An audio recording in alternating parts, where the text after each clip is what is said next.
Burnt Rubber by Richard L. Elsliger. I came from nothing, and from nothing I will return, or so I thought. In 1969, I was too old for the draft, but too young to buy an old man's sedan. Therefore, I bought a '69 Camaro, ordered new from the factory. She shined in that tuxedo black paint, looking like a phantom in the night. My memory is hazy now when I get pensive and review my distant past, but some memories I can never forget. The first time I assumed the driver's seat of my newly bought Camaro, I distinctly recall the raw, throaty sound of the small block V8 igniting to life when I twisted the key. The dealer looked at me and gave the thumbs up. I depressed the clutch and shoved the Hurst shifter into first gear and eased into it, pulling away from the car lot, driving into my future, a future I'd never imagined. My Z28 saw me through many scrapes and close calls together, some of them during late Friday night drag racing along the Orange Belt. My life forever transformed into something else one Friday night in 1970, just a few thousand miles on the odometer, most of them a quarter of a mile at a time. Since that time, I have existed in fear, unable to escape the pain inflicted on me at will as I remain a servant, tied to the mechanism that causes so much misery. My last memory with my Z28 goes back to that sultry night driving along the coastal roads of California. I finished work late that afternoon and punched out from the shop. I strode to my Camaro, parked in the distance, a smile wrapped around my face, while the heat of the sun burned my head and baked my oil-stained t-shirt, even with such a short distance to my car. Translucent squiggle lines rose from the pavement in multiple waves, and I donned my sunglasses. My hand gripped the door handle, and hearing that click that unlocked this muscle car treasure gave me tingles. I hopped into the bucket seat and settled in my car. Sitting in the driver's seat made me feel like the captain of a ship, any destination available at my disposal and command. I turned the key and she snarled to life, the special order cross-ram intake drinking gasoline at an excessive rate. At 36 cents per gallon, I barely noticed. Firmly in gear, I pointed to the direction of the neighborhood burger joint, casually driving the summertime streets, a beaming smile scrawled over my face that periodically reflected back at me. I pulled up to the drive-thru of the In-N-Out Burger, ordering the standard burger, fries, and a vanilla shake. In less than a minute, they handed my order through the window and I drove away, aiming for a favorite spot. I steered toward the beach, and in minutes I arrived, the parking lot empty of cars, and I aimed the Z28 due west, squarely within a space. I shut off the ignition and watched golden ripples of sunlight traverse the Pacific Ocean, bathing the interior of my car in brilliant light. I enjoyed eating in my Camaro and watching the intermittent people walking along the main drag or jogging. The palm trees that surrounded me in a lush alcove provided some pleasant ambience, and I turned on the radio. A popular Led Zeppelin song came on, Good Times, Bad Times, a raucous heavy metal tune that filled the airwaves. I tapped my foot to the beat, while mustard, ketchup, and onions ignited my taste buds every time I bit down on my hamburger. I downed my burger in 5 significant bites, the well-done meat satiating my hunger.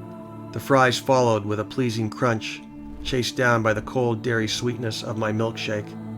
I watched the waves of the Pacific roll in, crashing on the shoreline beyond the parking lot, soaking the clear, grainy beach sand, the ocean spray filling the cabin of my Camaro with its salty aroma. I breathed in deeply and enjoyed the moment, adjusting the bucket seat, sliding backward and watching the sun sink beyond the horizon. Soon it would be time. In minutes, the final rays of light disappeared beneath the blue oceanic tapestry, and I started the engine, putting the Z28 in gear, winding my way out of the parking lot, headed for the Orange Belt. I kept my velocity well within the parameters of the posted speed limits on the drive out. I navigated to a 2-lane road that curved and writhed, taking me and the Z28 through rocky outcrops and constant elevation changes to higher grounds. In less than an hour, I reached the designated road, a good half-mile stretch of straight asphalt. I pulled off to the shoulder and killed the engine. And then I waited. Before long, the rumble of other cars filled the night air, shifting gears and burbling exhaust indicating their approach. Cars pulled up and parked behind me in a single row, signifying a terrifying level of cumulative horsepower. I emerged to see familiar friends. There was Doug and his Roadrunner, Donnie parked behind him with his 69 Boss 302, and Finn with his 70 Barracuda. "Looks like you're in 4th place, Finn. I win." Finn looked at me with a sly grin. "We will see about that," he retorted. "Okay, who's running first?" asked Doug. "Well, since you have the big engine, I think you should go last," said Donnie. "Yes, I agree," said Finn. "We'll work our way up to big dog Doug." "Agreed," I said. "I'll go first, so who's running against me?" "Let's draw lots," said Finn. "Good idea," I said, and went to a nearby tree, breaking off a small branch, snapping it into 2 pieces of unequal length. I closed my hand around the branches, concealing their respective sizes. "Okay, draw," I said, holding out the twigs to Donnie. Donnie pulled out the short one, and I handed the other one to Finn. "Classic Chevy Ford grudge run," said Finn, laughing. "Let's stage 'em, boys," said Doug. Donnie got in his Acapulco blue Boss Mustang and fired up his small block engine. It growled, belching fire, and the solid lifter sang a cantata of mechanized music. "Lane choice?" shouted Donnie out the window. "I'll take the left lane," I said. "Left lane it is," said Donnie, staging his Mustang to the right. I got in the Z28 and fired the potent engine, wheeling the beast to the lane for oncoming traffic. Doug stood between us and ushered each car forward until we idled side by side, 2 hand grenades of horsepower ready to pull the pins. Finn stood at the shoulder, eyes riveted to both of our cars. I hit the throttle, raising the RPMs. Donnie did the same. The decibels of sound shattered our unprotected ears and raised our collective blood pressure. Doug pointed at me, catching my attention. He pointed at Donnie. He raised his arms high and re-revved our engines even higher. He paused and stood frozen in a moment of time, and then his arms slammed down to his sides. We dumped our clutches and lurched forth with squealing rubber, digging in for traction. I banged through gears, shifting with violence. I slammed to second and watched the tachometer rise in its bezel, winding its way to redline. Donnie's Boss 302 kept pace, both Camaro and Mustang running in tandem. I glanced at my speedometer and it spun even higher. I banged to third and snapped forward, getting ahead of Donnie's Boss. I nailed the throttle, squeezing tighter. The tachometer nudged the red line and I slammed into 4th gear, my speed well in excess of the posted speed limit. Donnie's Boss filled my rear view mirror, falling far behind, which didn't make sense. One moment he was right with me, the next way behind.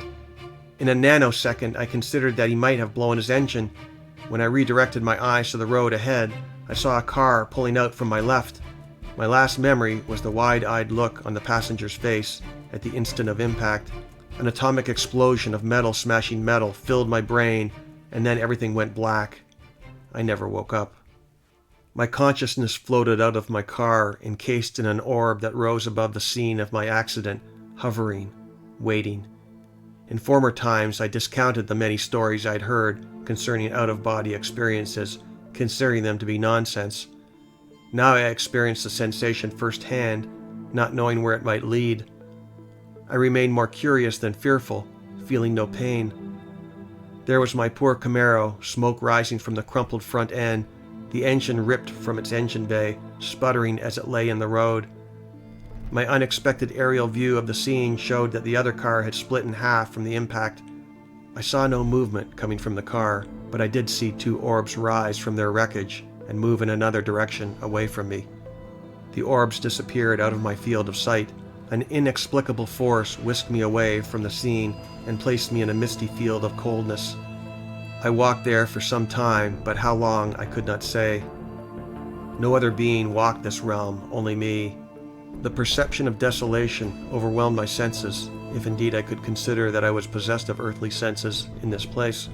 The moment arrived when I began to disintegrate, and the perception of being pulled away to some other destination manifested. My millions of disembodied particles became mixed with other substances unknown to me, the totality of my existence metamorphosing. An entity undisclosed poured my spiritual essence into a black, gummy vat that gave me the sensation of drowning in tar. This vat started to heat to an unbearable intensity, leaving me in a molten liquid hell so hot, so painful, I was unable to scream.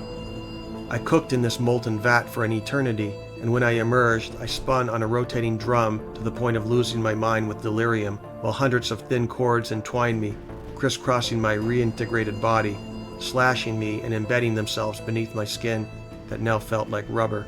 I doubled over in agony on the roller, spinning at a nauseating rate of speed, and the curvature placed upon my spine bent me like a crescent moon. I wanted it to end, but I knew in this plane of existence that such things could not and would not end. I continued to spin while narrow strips of rubber ply encircled me. Compressed air filled my stomach, inflating me to a painful size. A robotic arm placed me into a mold, and a dome descended over me and hissed with expelled gases, forming a pressure seal. Hot bladders from within the mold began to pour waves of searing hot steam into the pressurized chamber, burning my internals. I wanted to scream, to run, to escape, but most of all, I wanted to die. I knew by some unwritten code, some imparted subliminal knowledge, that death in this place would be quite impossible to achieve. Whatever divine force that presided over this realm, it must have laughed at my suffering, a vengeful ghost of mechanization. I knew I was here for a reason and also a purpose. I emerged from the pressurized chamber, fully vulcanized, unable to move yet conscious of the situation. A worker cut away excess skin from my sidewalls, causing me mind-bending pain. I screamed, but no one reacted. The heat subsided and I cooled, the pain dissipating in gradual degrees. I was thrown on a shelf among many others. Whether they too were possessed of tortured spirits, I could not say. I wanted to go home. I wanted to call my family. The next day, if indeed it was but only one day, and not 1 week, or 1 year, perhaps much more, someone lifted me from the shelf and placed me aboard a truck headed to an undisclosed destination, no doubt a retail store. I knew what I had become, never imagining this to be possible. They rolled me off the truck and into a retail center, stacking me on a rack to sit in abject terror. I dreaded what might be next for me. Then the day arrived. Some young kid purchased me and 3 other matching tires. I had no sense of whether the other 3 were also possessed of entrapped souls, sentenced to endure this humiliating and torturous punishment. The service technician rolled me into the garage with the others. Though I had no eyes, I could see. Though I had no ears, I could hear. I knew instinctively what had rolled into the service bay just by sound alone, and when I perceived a big block Roadrunner roll up to the hoist, I thought about Doug. His Roadrunner, an A12 like this one, wore rally green paint, topped off with a black vinyl roof. Sitting atop the hood, a massive scoop commandeered air into the engine, a feature known only to the Special Order A12, a feature known only to Doug's car and very few others. This was Doug's Roadrunner. It had to be. The driver behind the wheel was not Doug, but some kid. Where was Doug? Had he finally sold his car? Doug had said many times that he would never part with his Roadrunner, ever. How much time had really gone by? I started to notice other cars that I did not recognize, more modern cars with no chrome. Doug's Roadrunner looked out of sorts among these strange and cheaper-looking models. The Roadrunner went up the hoist, and I detected impact wrenches removing wheels. I heard the machine rolling away rubber from rims, and heard the bouncing of used tires, discarded to the side. I listened to the machine roll the new rubber over the rims and inflate them to the specified pressures, and then my turn arrived. The technician threw me over the rim, and I winced in pain at the arm of the machine indiscriminately rolling me over. I sensed air inflating my insides, and then the technician bounced me to the ground. Cracking pains ran through my back, and I uttered a silent scream at this injustice. The technician placed me over the rear axle and adjusted me over the drum brake. A roar from the impact wrench attached me to the rear axle. I knew the implications behind a rear tire, knowing that on a Roadrunner, the power transfer from that big engine went to the rear wheels. I dreaded my situation. When the Roadrunner touched down, I could feel the weight of the back end pressing hard on a focused area of my spine, and I howled a silent plea to make it stop, unable to lessen my burden in any way. I sensed when the kid sat in the Roadrunner, his additional weight coming to bear on the driver's side. Rolling out from the garage to the parking lot produced sensations of misery that I'd never known possible. A short pause of relief came when he went inside to pay for his tires. In minutes, he was back in the car and we were on the move, a perpetual spinning, nauseating sensation overtaking me, filling my mind with primal fear. He hit the gas hard, leaving the garage.